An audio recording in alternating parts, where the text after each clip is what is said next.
అక్క,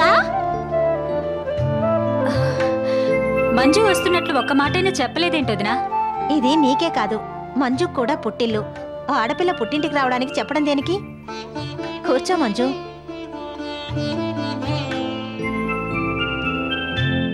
ఇక మీదట మంజు ఇక్కడే ఉంటుంది. పుట్టింటి నుంచి అత్తింటికి వెళ్లాలని ఆరాట పడుతుంది ఆడపిల్ల.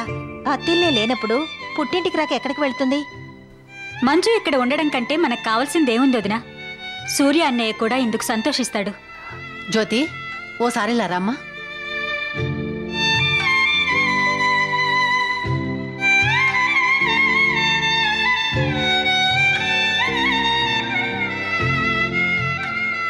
జ్యోతి, మంజు జీవితానికి ఓ దారి చూపించాలని ఆలోచిస్తూ నీ జీవితాన్ని పాడు చేసుకుంటున్నావు. కన్న తల్లిని ఎందుకు చెప్తున్నానో విను. మగాడి మనసు క్షణ క్షణానికి రంగులు మార్చి ఊసవెల్లి లాంటిది. అమ్మా, సత్యనారాయణ గారి గురించి నాకు బాగా తెలుసు. ఆయన మంచివారు. ఎంత మంచివాడైనా సత్యనారాయణ మగాడు. ఇలా పెళ్లి వాయిదాలు వేస్తూ పోతే అతని మనసు మారిపోవచ్చు.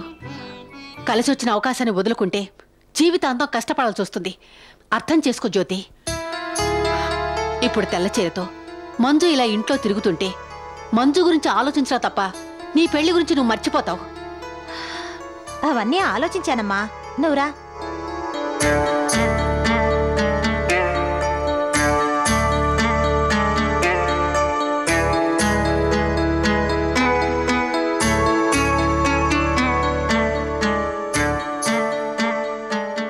అనుకున్న ముహూర్తానికే నా పెళ్లి జరిగిపోతుంది.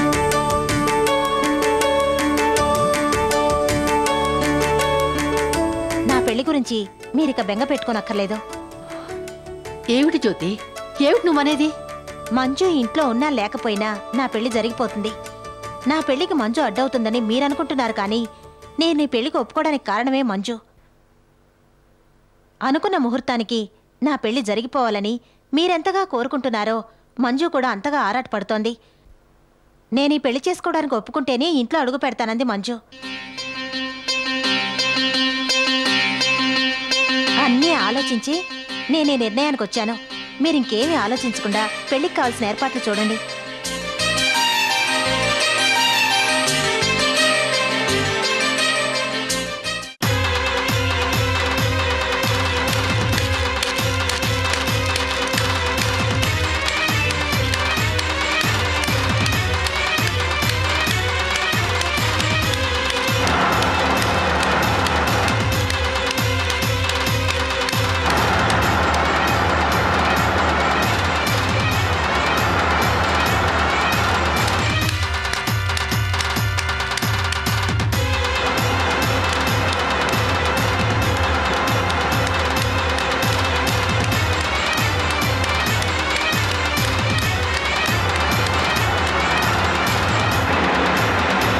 డ్రైవర్ కార్ ఆపు.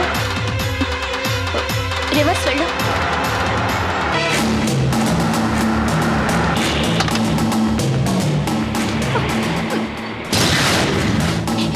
నన్ను వదలండి, నేను చావాలి. ఎవరు నువ్వు? ఎందుకు చచ్చిపోవాలనుకుంటున్నావు? చచ్చిపోవాలి. సమస్యలు వస్తే ధైర్యంగా ఎదుర్కోవాలి, అంతేగాని పిరికి వాళ్ళ పారిపోకూడదు. సమస్య వచ్చిన ప్రతి వాళ్ళు చచ్చిపోవడం మొదలెడితే ఈ భూమి మీద మనుషులే మిగలరు. పద. కూర్చో.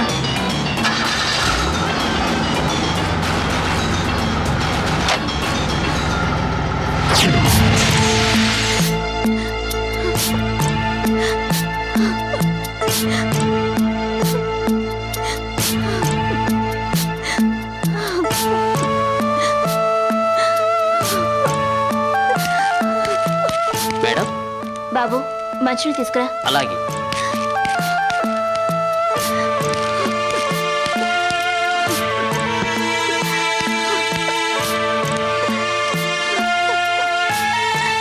ఏడు పాపి, ఈ మంచినీళ్ళు తాగు. నీ పేరు చెప్పలేదు, చూస్తే చదువుకున్న దానిలాగే ఉన్నావు. కొంచెం మంచినీళ్ళు తాగి కుదుటపడు. తాగు.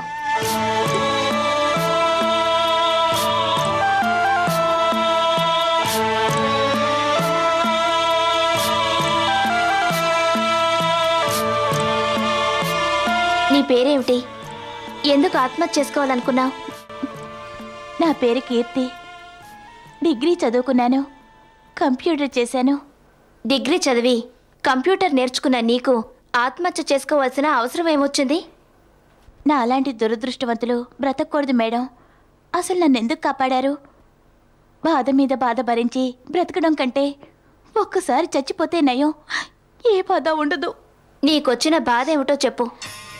మధ్యతరగతి కుటుంబంలో పుట్టడం ఓ బాధ, చదువు కోసం కష్టపడడం ఓ బాధ, ఎంత చదివినా ఉద్యోగం దొరకపోవడం బాధ. ఎన్నో బాధలు పడి చదివించిన మా అమ్మ గుండె జబ్బు మరింత బాధ. ఏ బాధని చెప్పమంటారు? కన్న తల్లిని కాపాడుకోవాల్సింది పోయి ఆత్మహత్య చేసుకోవాలనుకుంటావా? రోజు గడవడానికే కష్టంగా ఉన్న మేము ఆపరేషన్కి అంత డబ్బు ఎలా తేగలం?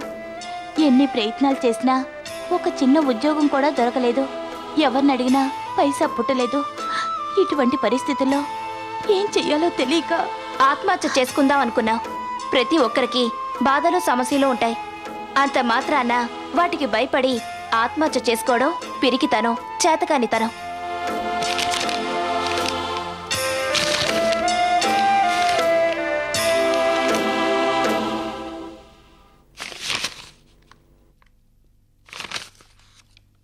నీ క్వాలిఫికేషన్కి తగిన జాబ్ నీకు ఇస్తాను, చేస్తావా? మేడం,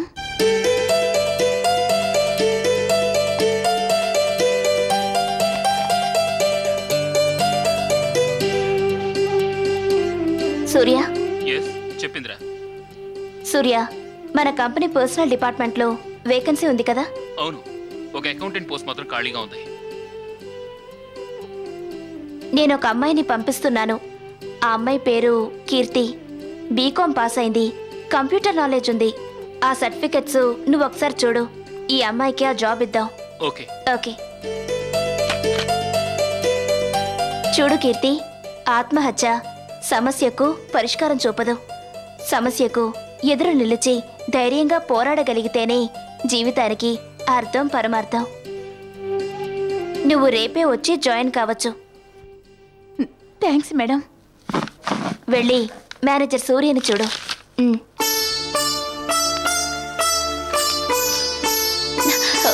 ఏమిటిది? లే. మీ మేలు నేను మర్చిపోలేను మేడం. చావుకి సిద్ధమైన నన్ను కాపాడి నాకు ఉద్యోగం ఇచ్చి నా జీవితానికో దారి చూపించారు. నేను చేసిందేముంది? ఆత్మహత్య చేసుకోవడం తప్పని చెప్పాను. నీ అర్హతలు నీకు ఉద్యోగం ఇప్పించాయి. మీ అమ్మ ఆపరేషన్కి ఎంత డబ్బు కావాలో చెప్పు, నేను ఏర్పాటు చేస్తాను. మీ మేలు ఈ జన్మలో మర్చిపోలేను మేడం.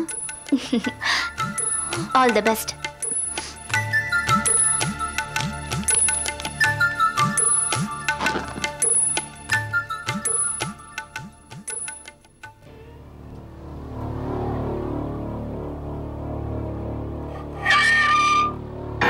తీవయా త్వరగా.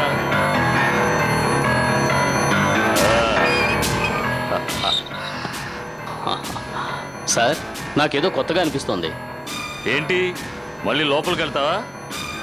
ఇన్నాళ్ళు జైల్లో ఉన్నావుగా, అందుకే కొత్తగా అనిపిస్తుంది. సార్, మనం ఇప్పుడు ఎక్కడికి వెళ్ళాలి?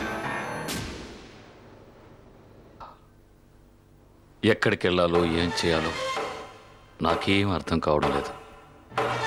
ఆ రోజుల్లో నేను ఇంట్లోంచి కాలు బయట పెడితే కార్లు, డ్రైవర్లు నన్ను కలవడానికి ఎంతో మంది కాచుకుని ఉండేవాళ్ళు. కానీ ఈరోజు ఒక్కరు కూడా నన్ను చూడ్డానికి రాలేదు. ఎవరో ఎందుకు, నా భార్య, తను కూడా నన్ను చూడ్డానికి రాలేదు. తనకి నేనేం ద్రోహం చేశాను? దీనంతటికీ కారణం నన్ను నమ్మించి మోసం చేసిన ఆ ద్రోహి ఇందిర. వదిలిపెట్టను, దాన్ని ప్రాణాలతో వదిలిపెట్టను. పద పద.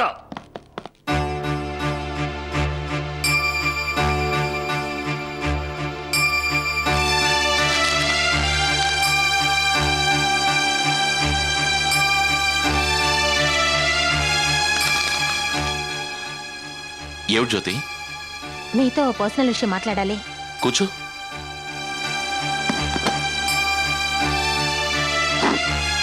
చెప్పు.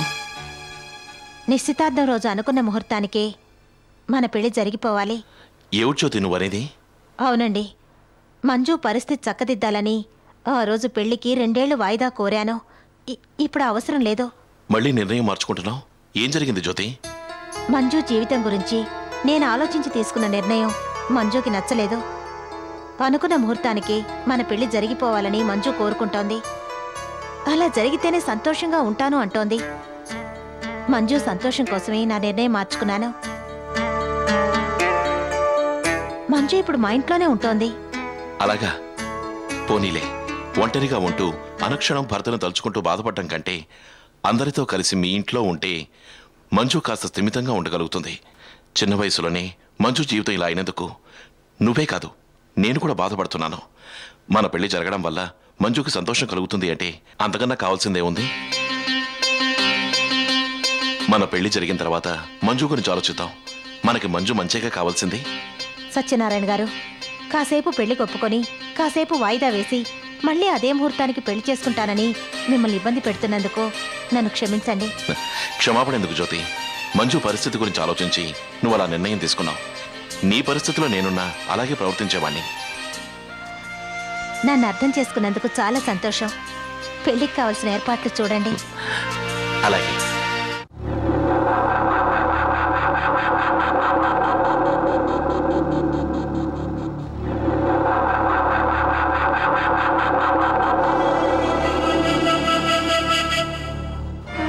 ఆడపులి లాంటి మిమ్మల్ని చూస్తుంటే చాలా బాధగా ఉంది. రాజు, బోనులో ఉన్న బయట ఉన్న పులి పులే. ముందు ధర్మతేజని దుర్గారావుని సజీవంగా సమాధి చెయ్యాలి. ఆ తర్వాత నన్ను జైల్లో పెట్టించిన జ్యోతి, విజయ్, తులసిల అంతు చూడటం నాకు చిటికి వేసినంత సులువు. జైల్లో ఉండడం వల్ల కోపంతో ఇలా మాట్లాడుతున్నారు కానీ జైలు నుంచి బయటకు వచ్చిన తర్వాత మీ కోపం ఇలాగే ఉంటుందా? పంకజం పగ పదునైన చాకు లాంటిది. మొన మాత్రమే కాదు, అంచులు కూడా పదునుగా ఉంటాయి. ఈ జైలు గోడలు నన్ను మార్చలేవు, నా కోపాన్ని అణచలేవు. రేషన్ బియ్యం తింటున్నప్పుడల్లా నాలో రోషం పెరుగుతూనే ఉంది. చింకి చాప మీద పడుకున్నప్పుడల్లా నాలో చేవ పెరుగుతూనే ఉంది. బాధపడకండి మేడం, ఏడుకొండల గారు నేను విడుదలయ్యాం కదా. పంకజం గారు, మీరెవరైతే శత్రువులు అనుకుంటున్నారో వాళ్ళు నాకు శత్రువులే. నన్ను నమ్మించి మోసం చేసిన ఆ ద్రోహి ఇందిర అంతు చూస్తాను. ఆ తర్వాత వాళ్ళకు అండగా ఉన్న ఆ ధర్మతేజ గాన్ని వాడెవడు గడ్డం పెట్టుకుని తిరుగుతుంటాడే దుర్గారావు. ఎస్ ఎస్, వాళ్ళందరినీ నాశనం చేస్తాను. శభాష్, నా కోరిక అదే. ముందు నన్ను జైల్లోంచి బయటికి తీసుకొచ్చే మార్గం ఆలోచించండి. తప్పకుండా. మీరు నాకెంతో సహాయం చేశారు. మిమ్మల్ని బయటకు తీసుకురావడం నా బాధ్యత. ముందు ఆ పని చేయండి, అప్పుడు అందరం కలిసి జ్యోతి వాళ్ళ పని పట్టచ్చు.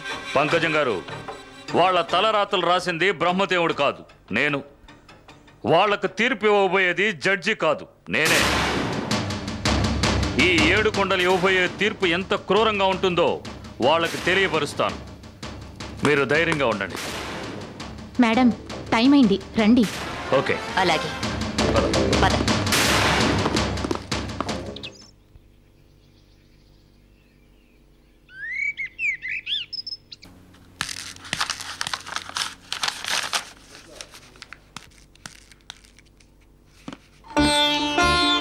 మేడం, కూర్చో కీర్తి. ఆడిటింగ్ రిపోర్ట్ ప్రిపేర్ చేశాను మేడం, మీరు ఒకసారి చూస్తే.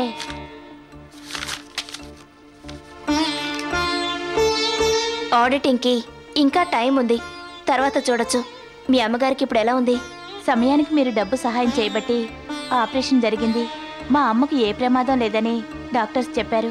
మా అమ్మ గురించి నాకు ఇక ఏ దిగులు లేదు. నువ్వు చాలా అదృష్టవంతురాలివి కీర్తి. ఎందుకు మేడం?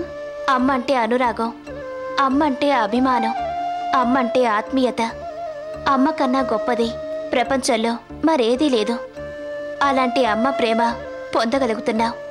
అమ్మ లేని లోటు ఈ ప్రపంచంలో ఎవరూ తీర్చలేరు. ఆ లోటు తెలిసిన దాన్ని, అందుకే నిన్ను అదృష్టవంతురాలు అన్నాను. బాధపడకండి మేడం. నీకే అవసరం వచ్చినా నన్ను అడుగు కీర్తి. మీ దయ వల్ల నాకే అవసరం లేదు మేడం. మీ రుణం ఎలా తీర్చుకోవాలో తెలియడం లేదు. Thanks madam.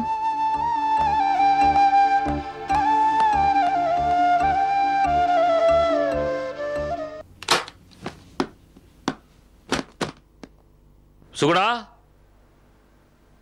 సుగుణా, సుగుణా, సుగుణ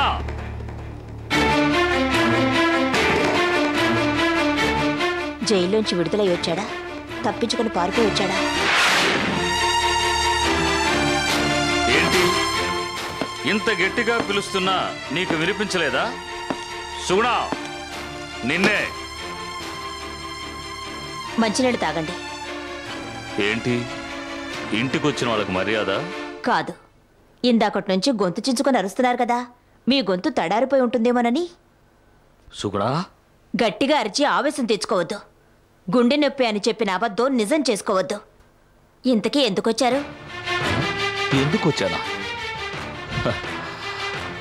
చూడు సుగుణ, ఏ ద్రోహి నీడైతే నా మీద నా వాళ్ళ మీద పడకూడదు అనుకున్నాను, వాళ్ళ పంచకే నువ్వు ఎందుకు వచ్చావని అడగడానికి వచ్చాను.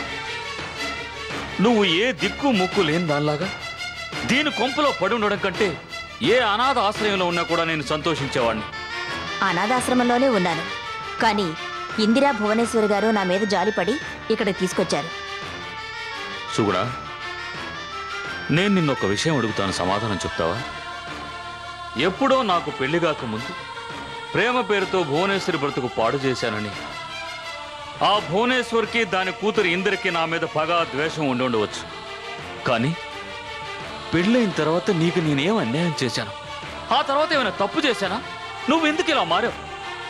ఇంతకాలం నేను జైల్లో ఉంటే ఒక్కసారి కూడా నువ్వు నన్ను వచ్చి చూడలేదు.